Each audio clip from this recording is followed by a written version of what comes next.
Disease resistance in sugar beets is very important. Resistance management for cercospora leaf spot has become extremely difficult in recent years because we haven't had any new modes of action.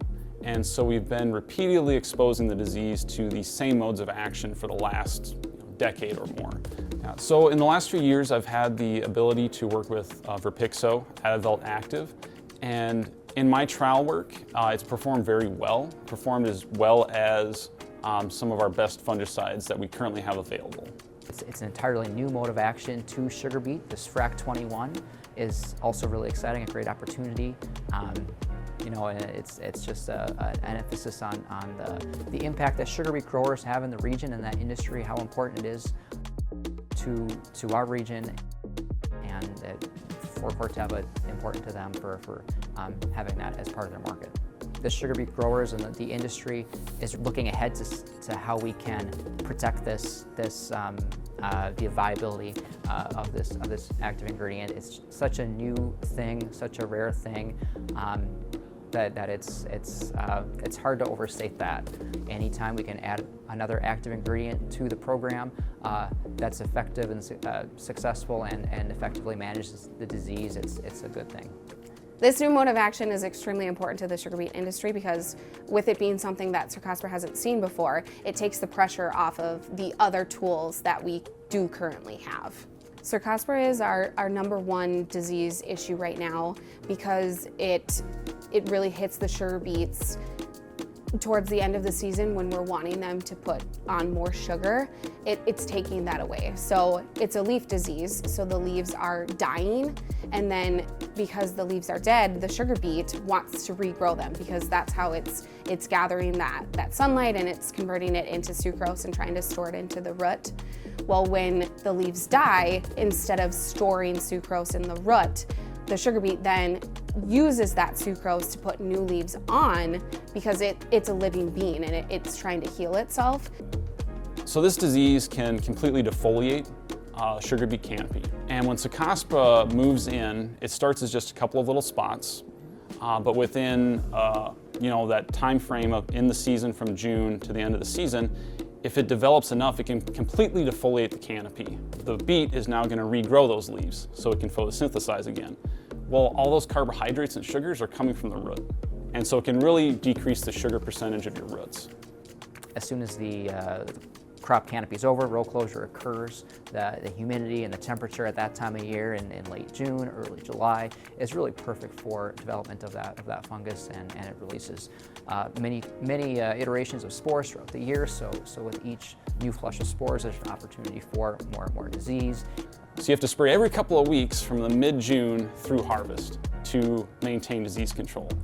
That is why this disease is so hard to battle, really, right, from a disease resistance management standpoint, but also because of how much you can lose from yield. So if you lose to this disease, you could lose up to 30% of your crop. The sugar beet industry has really evolved and expanded and been able to be so successful for so long because of the innovation. The sugar beet growers are really happy to try new things and take these innovative products, tools, techniques, but no one's going to do anything without strong, hard data numbers. So working with products ahead of launch is also very important for researchers, especially when we're the ones giving recommendations to growers for those products. So partnering with a company ahead of launch, not just one, several years, gives us a very good look at the product, makes us very comfortable with it. We generate third-party research data, and so the growers are comfortable with the product too when we make those recommendations. Our internal research program is so important because we are testing products on the acreage that the growers are actually going to be using them. So we're able to look at these products, really think of it in your own backyard. So when we're making recommendations to them, they know how this product is going to behave in their fields. And any way that we can help them to grow a better sugar beet crop, more value to them and more value to the co-op. 2025 is really high cercospora year, so historically, which means that we're already set up for the early disease development in 2026, because cercospora can survive in the field for up to 22 months in the absence of the host. So which means that if you're planting beets next to last year's sugar beets, it's very likely that those spores will form earlier in the season and form those first infections. So that's why it's really important for you to do a timely fungicide application just prior to the row closure, and then keep up with those spray intervals.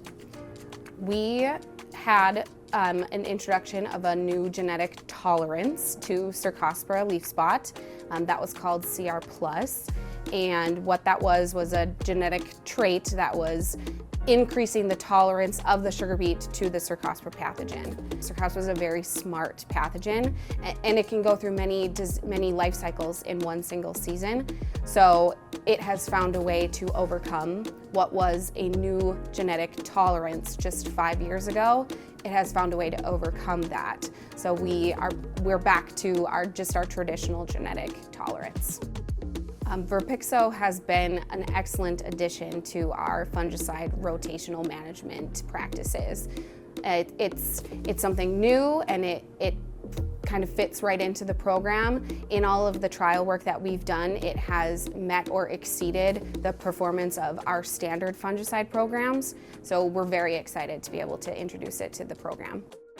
So number one, I think fungicide resistance is a real problem for Cercospora beticola. So the more tools we have in our toolbox, it's great. So Adavelt, being a brand new mode of action, I think it's going to be a key contributor in terms of disease management as we go forward. And number two, I think any tool is only good the way you use it. Again, it's going to be tank mixed with a broad spectrum fungicide.